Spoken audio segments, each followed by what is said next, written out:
Namaskar. Today we will do the importance of language context.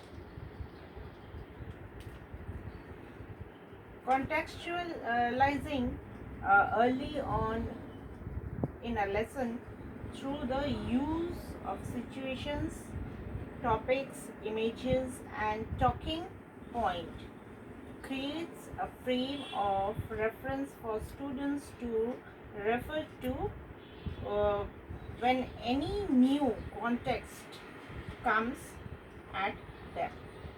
Means here we are talking about the context, okay, language context. So in the early lessons, through the use of situations, whatever the situation is, according to that, or the topics, whatever the topic we are learning, or the situation, images, whatever we are seeing, or talking about any points, okay. These all depends upon all these things, what we will say, how we will say, what should be our grammar, everything, our language should be in what form. So all these things depend on this. These all creates a frame of references for students to refer. Means these are the things where the students will be referring okay, we will be talking on these things, these are the topics, these are the images we are seeing, so we will be talking on this only, okay. Studies to uh,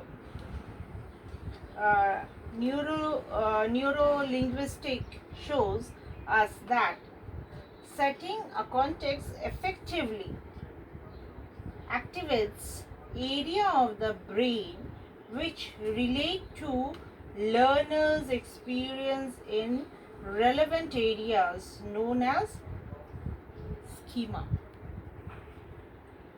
Here we will see studies in neuro-linguistic shows. Neuro-linguistic shows means whatever comes in your mind at that point of time, seeing, hearing, reading, or listening, okay. Whatever we are setting, whatever we are saying, according to that only, this setting context affect actively.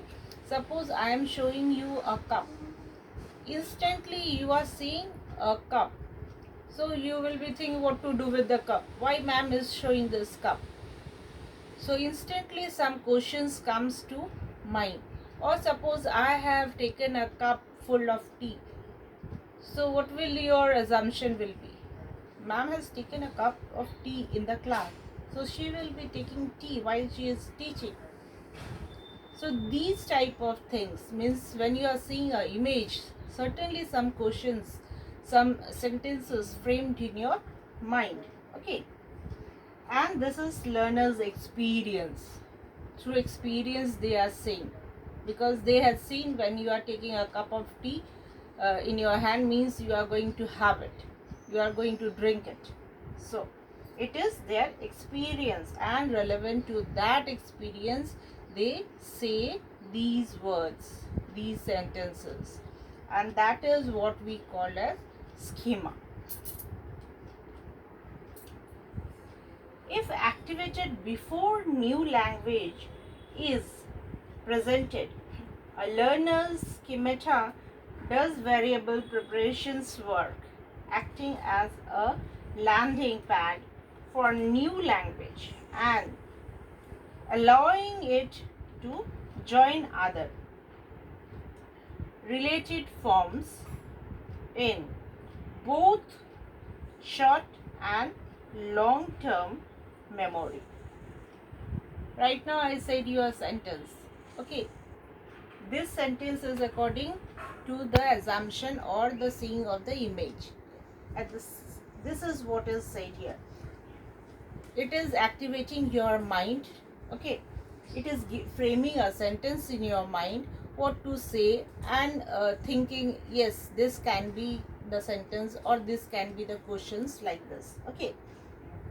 And this schemata does a valuable preparation work, acting as a landing pad means you are now knowing what sentence you have to say. If the teacher says, yes, why this cup is here with me, so you can say instantly you want to have a tea right now, or you are feeling very thirsty, that's why you are having a glass of water right now. So these sentence automatically comes in your mind because you had experienced all these things, you had seen all these things. This is by your experience you are saying these questions, or these questions are arising in your mind. So uh, uh, this is a new language for you, and at the same time allowing to join other related forms in both short and long term memories. It is in your memory, because otherwise the when you are seeing a glass of water you can't say anything, because it is in your memory that when a person is having a glass of water in his hand, means either he is going to drink it or he is going to give it to someone to drink. It is not that he will just hold it and the whole period uh, he will be holding it and roaming in the class or saying or taking a class. Okay, let it be this much till today. Thank you.